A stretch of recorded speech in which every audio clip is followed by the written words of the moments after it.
오늘 이 요한계시록 본문 말씀을 중심으로 새 하늘과 새 땅, 하늘에서 내려오는 새 예루살렘, 새 하늘과 새 땅, 하늘에서 내려오는 새 예루살렘이라는 제목으로 하나님 말씀 증거하겠습니다.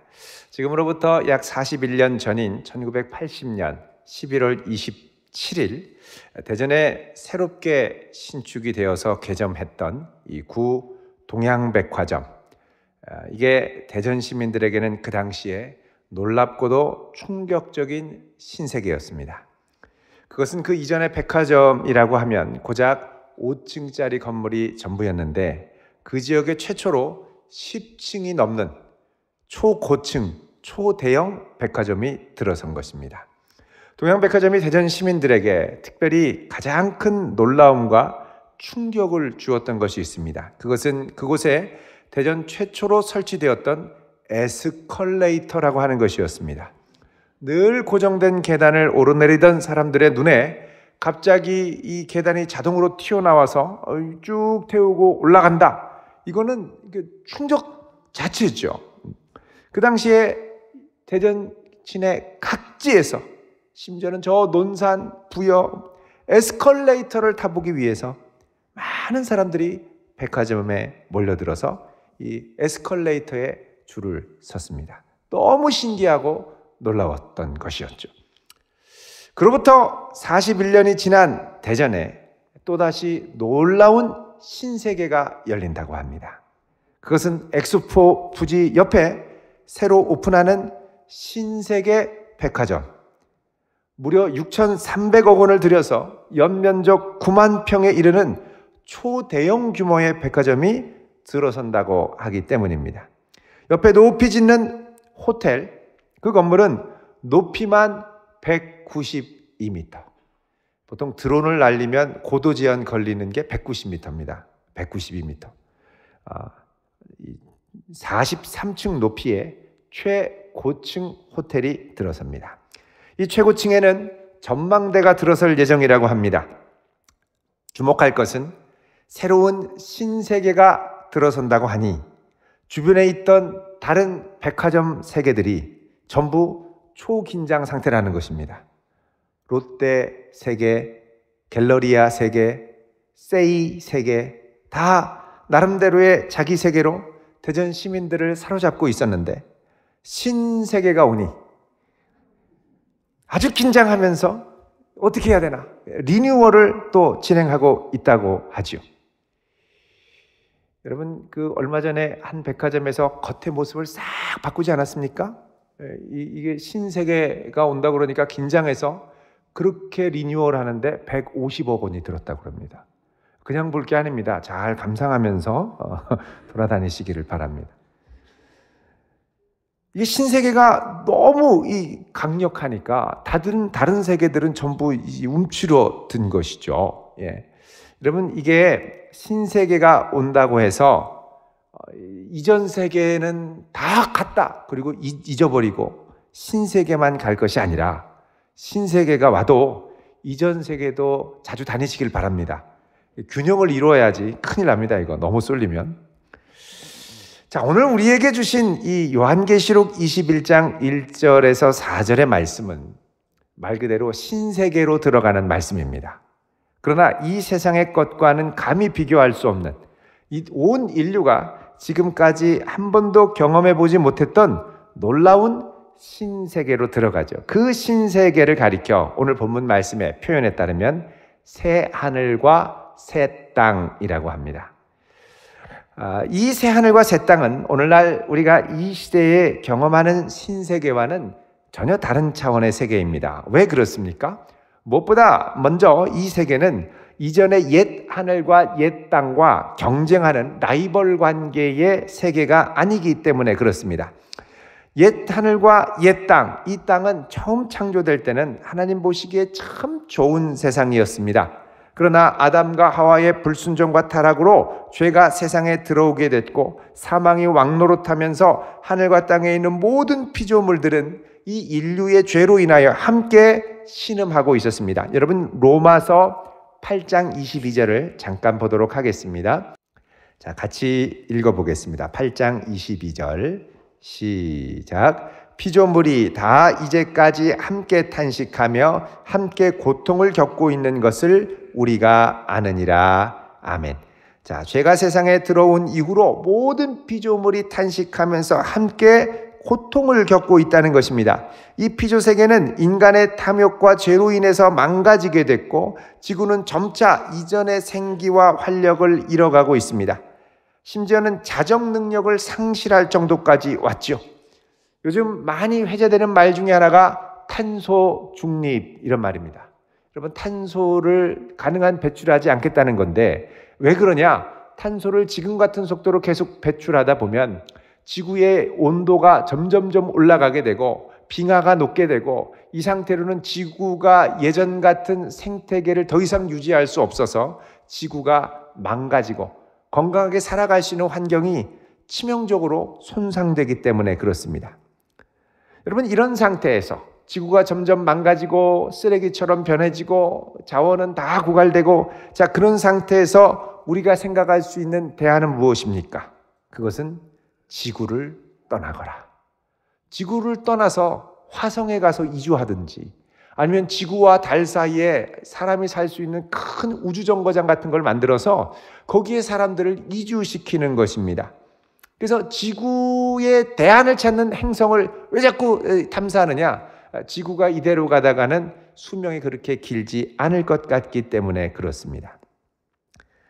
자, 이런 상태로 가면 이 지구는 버려야 할 행성이 됩니다. 옛 하늘, 옛 땅 다 버려야 될 것이죠. 우리에게도 사고방식이 좀 쓰다가 낡으면 버린다 이런 생각이 있습니다. 새로운 것으로 대체한다라는 생각이 있죠.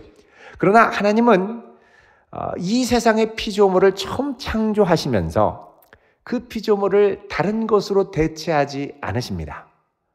사람도 그렇고 지구도 그렇습니다. 왜 그러냐? 처음 창조할 때부터 하나님은 그 피조물을 향한 하나님의 놀라운 계획과 뜻을 갖고 계시기 때문입니다. 처음부터 하나님이 목적과 계획을 갖고 만드셨는데 중간에 망가지고 또 상했다고 해서 이거 안 되겠네. 그리고 내버리지 않는다는 것입니다. 하나님이 한번 계획하시면 그분의 신실하심이 그 피조 세계를 끝까지 붙드셔서 마침내 그분의 뜻을 이루고야마는 바로 하나님의 신실하심이죠. 이 신실하심을 그대로 드러내는 게 바로 이 땅의 피조 세계라는 것입니다. 그래서 이전에 이 옛 세상, 옛 땅, 이것은 하나님이 결코 새로 만드시는 새 하늘과 새 땅으로 이렇게 replace, 부품 교체하듯이 바꾸시는 것이 아니라는 겁니다. 하나님은 옛 하늘과 옛 땅, 죄로 인해 얼룩지고 망가져가는 옛 하늘과 옛 땅을 새롭게 갱신시키시는 하나님이십니다. 그래서 새 하늘과 새 땅이라고 할 때 이 새, new라고 하는 말은 헬라어로 보면 두 종류가 있습니다. 하나는 완전히 새로운 것으로, 시간적으로도 새롭고 완전히 새 걸로 대체할 수 있는 something new, 새로운 것, 요거를 뭐라 그러냐? 헬라어로 네오라고 합니다. 네오, 완전히 새로운 것, 네오. 근데 이거 말고 이제 기존에 있던 것 자체를 이제 완전히 새롭게 갱신하는 것, 리뉴얼하고 퀄리티 자체를 새롭게 바꾸는 것, 자, 이런 것, 본질적으로 새롭게 바꾸는 것, 본질을 새롭게 바꾸는 것, 이거를 카이노스라고 합니다. 카이노스. 근데 본문에 나오는 새 하늘과 새 땅은 네오라는 말이 아니라 카이노스라는 단어를 사용했다는 것입니다. 다른 말로 하면 하나님은 새 하늘과 새 땅을 계획하실 때 처음 하늘과 처음 땅을 버리고 그냥 새롭게 다시 만드신 게 아니라 처음 갖고 있던 것이 죄와 사망의 권세로 막 어그러지고 부패하고 썩어지는 것을 완전히 그분의 능력으로 새롭게 하시고 죄를 제거하셔서 완전한 상태로 거듭나게 하신다는 겁니다.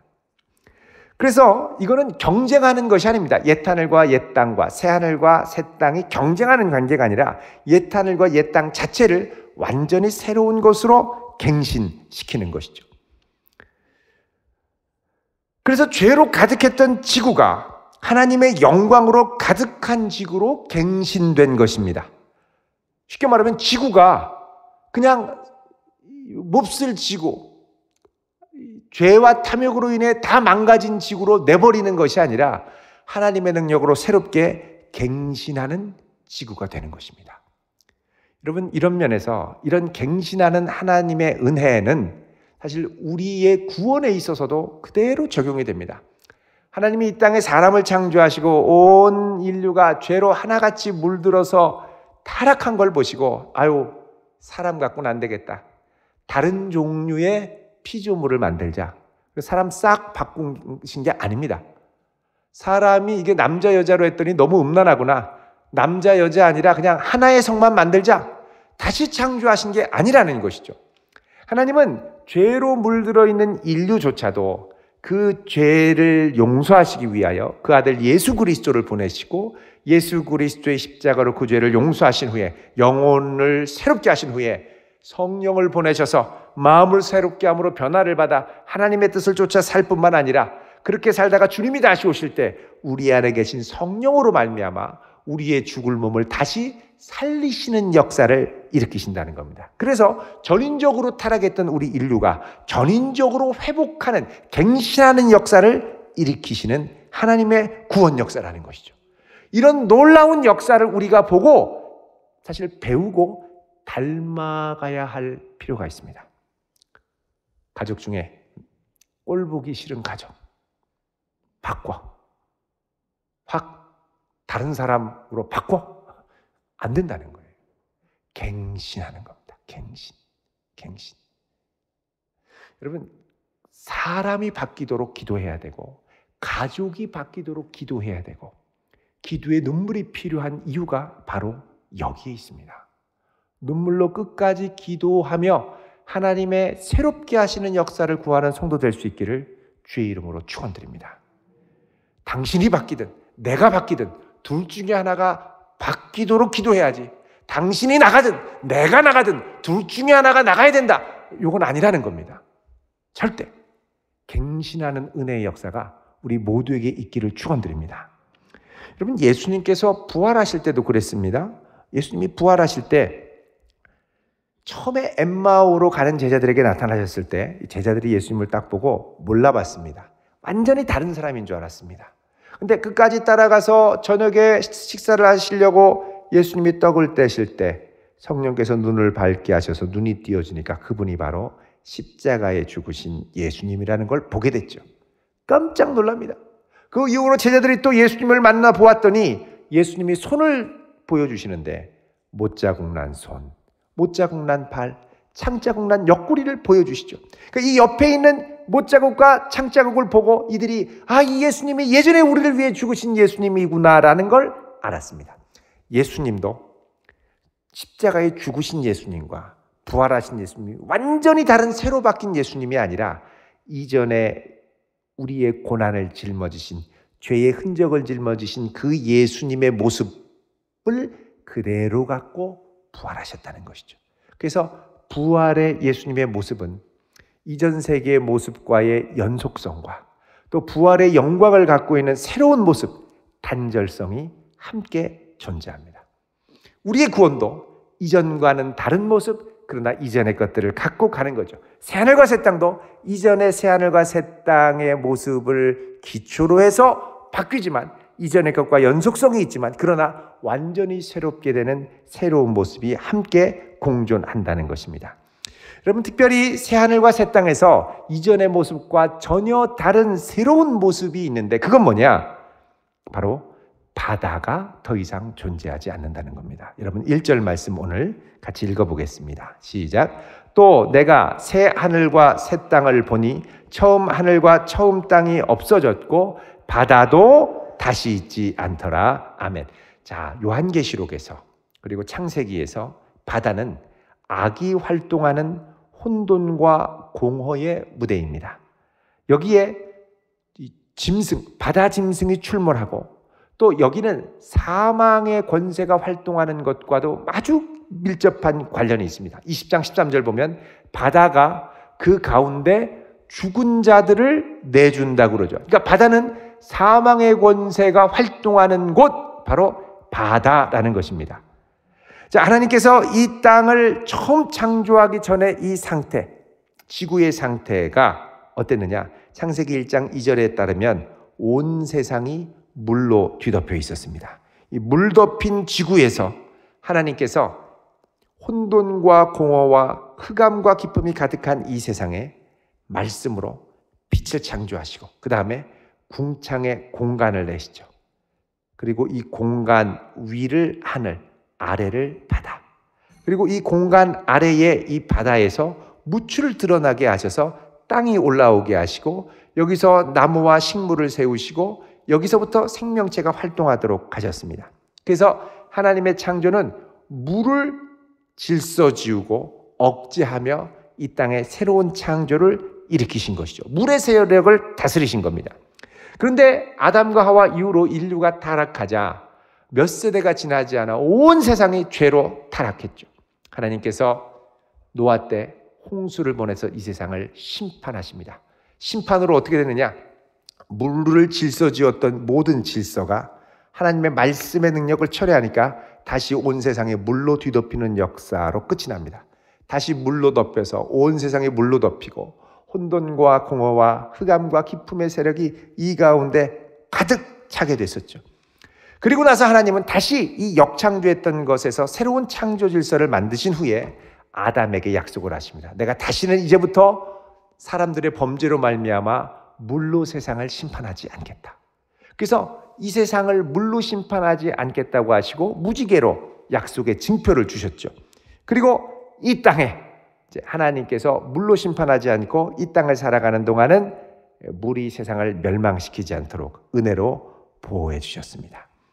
자, 그런데 이 세상이 끝나는 마지막 죄와 사망의 권세도 다 불못에 던져지고 하나님이 창조하시는 새하늘과 새 땅에 이르러서는 더 이상 이 악의 활동 무대였던 바다는 사라지게 됩니다. 존재하지 않게 됩니다. 이제는 더 이상 활동할 수 없기 때문입니다. 악의 세력들이, 사망의 세력들이. 그래서 하나님께서 바다를 없애셨습니다. 그리고 바다가 없는 새하늘과 새 땅으로 변화되고 이 바다가 없는 새하늘과 새 땅에 단연 눈에 띄는 것이 있는데 그건 뭐냐? 하늘에 있던 거룩한 성 예루살렘이 이 땅 가운데로 내려오는 장면입니다. 2절 보시면요. 같이 읽습니다. 시작. 또 내가 봄에 거룩한 성 예루살렘이 하나님께로부터 하늘에서 내려오니 그 준비한 것이 신부가 남편을 위하여 단장한 것 같더라. 아멘. 자, 이 땅이 온전히 갱신돼서 새하늘과 새 땅으로 변화가 되니까 거룩한 성 예루살렘이 하늘에서 내려오게 됩니다. 거룩한 성 예루살렘이 완전히 새롭게 된다는 것은 사실 구약 성경 여러 곳에서 예언되어 있었습니다. 자, 이사야 같은 경우에 보면 이사야서에는 이 예루살렘이 마지막 때 새롭게 되고 터가 높고 아름다워서 온 세상의 기쁨이 되고 많은 백성들이 열방에서 나와 기뻐할 것이고 이곳에서 거룩한 성 예루살렘 하나님께서 이곳에서 새하늘과 새 땅을 창조하시고 이전 것은 지나가게 하시고 모든 백성을 그곳에서 기쁨 가운데 살도록 역사하신다고 예언하십니다. 에스겔서에 따르면 하나님의 성소가 백성들 가운데 영원히 이르게 돼서 그 가운데 이르게 될 것이고 있을 것이고 하나님은 그들의 하나님이 되고 그들은 하나님의 백성이 될 거라고 말씀하십니다. 그리고 그 성읍의 이름을 이제부터는 여호와 샴마 하나님께서 거기 계실 것이다 라는 이름으로 부르게 하시고 그 새롭게 된 성읍에는 12문이 있고 성전에서 성전 보좌로부터 강물이 흘러나와서 좌우에 과실나무가 달마다 열매를 맺고 잎사귀는 약재료가 될 것이라고 예언하십니다. 스가랴서에도 보면 하나님께서 거역하는 만국을 멸망시키고 심판하시고 하나님의 백성을 구원하신 다음에 예루살렘으로 돌아오셔서 그 성읍을 진리의 성읍으로 삼으시고 그렇게 될 때 예루살렘에서 생수가 솟아나고 다시는 그곳에 저주가 있지 않을 것이다 라고 약속하십니다. 자, 이처럼 구약 성경에 끊임없이 예고되었던 새 예루살렘의 실체가 이제 오늘 본문에 마침내 놀랍게 성취되는 것입니다. 백보자 심판 이후에 이 세상이 새롭게 되고 이제 거룩한 성 새 예루살렘이 내려옵니다. 자, 하나님의 내려오심은 이제 하나님의 주권적인 역사로 이 세상의 역사를 종결짓는 방식입니다. 하나님이 내려오심으로 이제 더 이상 하늘과 땅 사이를 왔다 갔다 오갈 필요가 없게 되었습니다. 그래서 흥미로운 것은 21장 1절에 또 내가 보니, 요한계시록에 자주 등장하는 표현이라고 그랬습니다. 또 내가 보니, 이거는 환상의 장면 전환인데 하늘과 땅을 계속 왔다 갔다 봤었는데 이제 21장에는 마지막 또 내가 보니입니다. 더 이상 하늘과 땅을 왔다 갔다 볼 일이 없다는 것이죠. 자, 이렇게 해서 하늘과 땅이 하나 되는 역사가 일어나고, 이렇게 하늘과 땅이 만나서 하나가 될 때 이때 보좌에서 큰 음성이 나옵니다. 자, 3절 4절 읽어보겠습니다. 시작. 내가 들으니 보좌에서 큰 음성이 나서 이르되 보라, 하나님의 장막이 사람들과 함께 있음에 하나님이 그들과 함께 계시리니 그들은 하나님의 백성이 되고 하나님은 친히 그들과 함께 계셔서 모든 눈물을 그 눈에서 닦아주시니 다시는 사망이 없고 애통하는 것이나 곡하는 것이나 아픈 것이 다시 있지 아니하리니 처음 것들이 다 지나갔음이러라. 아멘. 자, 하나님의 보좌에서 큰 음성이 나서 말씀합니다. 보라, 하나님의 장막이 이제부터는 영원토록 사람들과 함께 있을 것이다. 자, 여러분, 하나님의 장막이 사람들과 함께 하는 역사는 맨 처음에는 에덴 동산에서 일어났었습니다. 근데 거기서 쫓겨나죠. 타락을 하고. 그리고 이스라엘 백성이 출애굽해서 시내산에 이를 때 하나님께서 이스라엘 백성들 가운데 임재하시고 그들에게 성막을 짓는 법을 알려주셔서 성막을 짓자 그곳에 하나님이 임재하셨습니다. 낮에는 구름기둥, 밤에는 불기둥으로 함께 임재하셨죠. 그랬던 것이 신약 때에는 예수 그리스도의 오심으로 말씀이 육신이 되어 우리 가운데 거하시는 사건으로 나타납니다. 여기 우리 가운데 거하시니라는 말씀, 이게 이제 헬라어로 스케노라는 단어인데, 스케노 하면 장막을 치시니 이런 뜻입니다. 참고로 구약 시대에 임한 하나님의 영광을 쉐키나라고 그러죠. 하나님이 장막 가운데 영광 중에 임하셔서 장막을 치는 사건은 스케네오입니다. 그리고 하나님께서 예수 그리스도의 성육신 가운데 이제 임재하셔서, 예수 그리스도께서 성육신으로 우리 가운데 임재하셔서 우리가 무엇을 보게 되느냐? 하나님의 영광을 보게 되죠. 아버지의 독생자의 영광이요 은혜와 진리가 충만하더라라고 말씀합니다. 자, 그런데 이렇게 하나님의 영광이 임해서 장막을 칠 때마다 성경에서는 일어나는 사건이 있습니다. 그건 뭐냐면 언약을 체결하는 겁니다. 하나님과 그의 백성 사이에 약속을 체결합니다. 그러니까 하나님이 장막을 친다는 건 뭐냐? 하나님이 그의 백성을 언약 백성으로 삼아주시는 역사가 일어났다는 것이죠. 자, 그래서 성경은 항상 이 장막을 칠 때마다 언약을 말씀하는데, 언약을 체결하면서 하나님이 하시는 약속이 있습니다. 우리 대표적으로 레위기 26장 11절, 12절을 한번 보겠습니다. 레위기 26장 11절, 12절 같이 읽겠습니다. 시작. 내가 내 성막을 너희 중에 세우리니 내 마음이 너희를 싫어하지 아니할 것이며 나는 너희 중에 행하여 너희의 하나님이 되고 너희는 내 백성이 될 것이라. 아멘. 자, 내가 성막을 너희 중에 세울 텐데, 이 성막을 세우면 너희와 언약을 체결하게 되는데, 그러면 나는 너희의 하나님이 되고 너희는 내 백성이 될 것이다. 자, 이걸 뭐라고 그러냐면 언약 공식 어구라고 합니다. 예수님은 이와 비슷하게 너희가 내 안에 거하고 내 말이 너희 안에 거하면, 이렇게 말씀하셨죠. 하나님이 나의 하나님이 되고 내가 그의 백성이 되는 역사의 또 다른 표현입니다. 자, 이게 뭐냐? 언약 공식 어구라는 것입니다. 자, 이렇게 하나님이 임재하고 장막을 치면서 왜 하나님이 함께 사냐? 내 백성 삼고 나는 그들의 하나님. 그러니까 비유로 말하면 혼인관계와 같이 살도록, 친밀한 사랑과 교제를 나누도록, 사귐이 있는 관계를 갖도록 무서운 하나님, 가까이 하기엔 너무 먼 하나님이 아니라 영원토록 가까이 함께하기 위한 하나님이 되어주시기 위해서 하나님이 언약을 맺으셨다는 겁니다. 자, 그래서 하나님이 언약을 맺으시는데, 자, 이 언약을 맺으실 때 그동안 이 약속이 이스라엘의 범죄와 불신앙으로 여러 번 파기될 뻔했죠. 하나님이 하도 죄를 많이 짓고 언약을 안 지키니까 너희들 손을 들고 기도하지 말아라. 그 피가 가득한 손으로 나한테 기도할지라도 내가 듣지 않겠다. 너희들 탐욕이 가득한 마음으로 제물을 드리는 거 내가 받지 않겠다.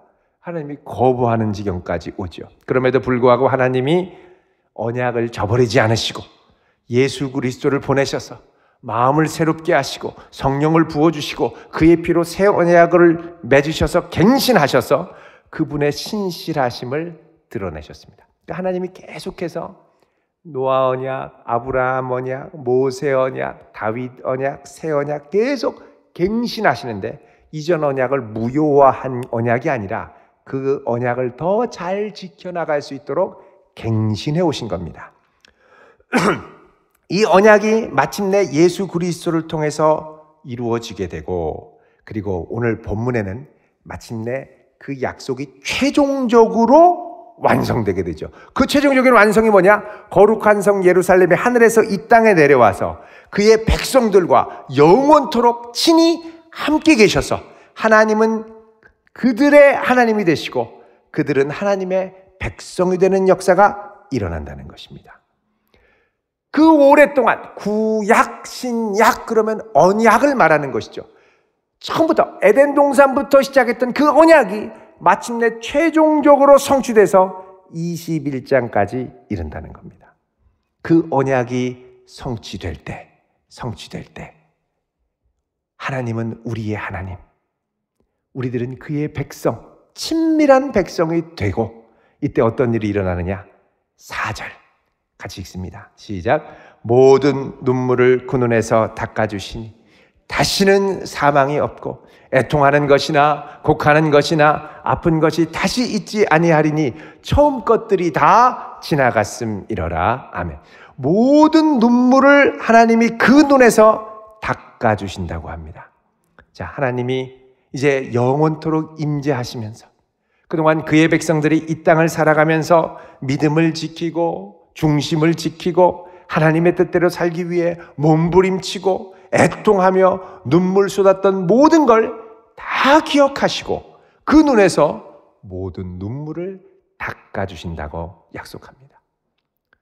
아직 우리 삶에 눈물로 기도해야 할 제목이 많지 않습니까? 아직 눈물로 기도해야 할 사람들이 있지 않습니까? 여러분, 절대 포기하지 말고 끝까지 눈물의 씨를 뿌리며 기도할 수 있기를 축원드립니다. 반드시 상달되어 하나님께서 새하늘과 새 땅에서 눈물 쏟으며 피눈물 쏟으며 기도했던 모든 성도들의 눈물을 친히 아시고 닦아주시는 역사가 일어나게 될 줄로 믿습니다. 이때야말로 그동안 우리가 눈물을 뿌리며 씨를 뿌렸던, 눈물을 쏟으며 씨를 뿌렸던 이 모든 기도들이 응답되는 기쁨으로 단을 거두는 역사를 맛보게 될 때가 될 것입니다. 뿐만 아닙니다. 더 나아가서 하나님은 이 모든 것, 이 고통, 눈물의 근본 원인인 죄와 사망의 권세를 제거하겠다고 하십니다.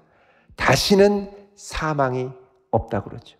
그리고 이것으로 인한 이 권세로 인하여 애통하고 곡하는 것이 없게 될 것이고 또 아픈 것이 있지 않을 것이다. 자, 이 죄와 사망의 권세가 우리에게 질병을 일으키고 아프게 하는 이 모든 것들을 다 제거하실 것이라고 약속을 합니다. 그래서 새 예루살렘에는 오직 기쁨과 평강과 생명으로 충만할 것이고 슬픔과 탄식이 모두 달아나는 역사가 일어나게 될 것입니다. 그래서 4절 끝에는 결론적으로 뭐라 그러냐? 처음 것들이 다 지나갔음이러라. 아멘.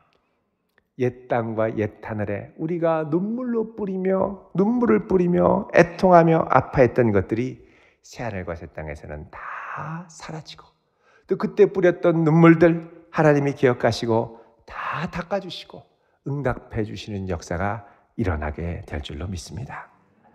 성 어거스틴은 그의 고백록 1권 1장에 이렇게 고백을 합니다. 하나님, 당신은 우리를 당신을 향해서 살도록 창조하셨으므로 우리 마음이 당신 안에서 안식할 때까지 편안하지 않습니다. 그렇습니다. 물고기가 물을 떠나면 살 수 없듯이 하나님을 향해 살도록 창조된 인생이 하나님을 떠나고 하나님 뜻에 상관없이 살면 편할 것 같지만 방황과 고민이 끊이지를 않게 됩니다.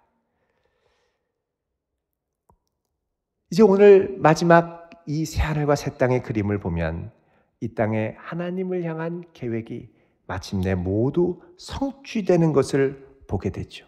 성도가 완전한 안식과 기쁨과 영광 속에 들어가는 것을 보게 됩니다. 이것은 성도가 애쓰고 노력한 결과가 아니라 하나님이 눈물로 기도하는 우리를 불쌍히 여기셔서 친히 거룩한 성 예루살렘이 하늘에서 이 땅으로 내려와 그의 백성들과 하나됨으로 이루어지게 되었습니다. 그리고 그 절정의 핵심에는 무엇이 있느냐? 하나님이 나의 하나님이 되시고 나는 그분의 백성됨이 이루어지는 언약 성취의 감격이 있습니다. 이제 우리가 분투하는 인생의 순례길이 그렇게 멀지 않았습니다. 올 한 해도 벌써 절반이 지나가죠. 이제 내일 모레면 6월입니다. 절반이 지나갑니다. 살같이 빠르게 지나갑니다. 이제 거룩한 성 예루살렘을 바라며 우리 성도들이 한 걸음 한 걸음 나아가는데 여러분, 이 순례길이 험하고 아직 눈물이 마르지 않도록 기도해야 하고 또 기도해야 할 사람이 많다 하더라도 여러분 지치지 말고 눈물의 씨를 뿌리며 기쁨으로 뿌리며 하나님을 신뢰하며 굳건하게 나아갈 수 있기를 축원드립니다. 하나님을 가까이 할 수 있기를 축원드립니다. 장차 하나님의 소원은 우리를 영원히 그분과 함께 가까이 하는 것입니다. 장차 내려올 새 예루살렘, 이 땅에서 믿음으로 분투한 성도들에게는 이 땅과 비교할 수 없는 더 나은 본향이 될 것입니다. 곧 맛보게 될 이 친밀한 영광을 바라보며 끝까지 싸워나가는 복된 성도 되시길 주님의 이름으로 축원드립니다. 기도하겠습니다.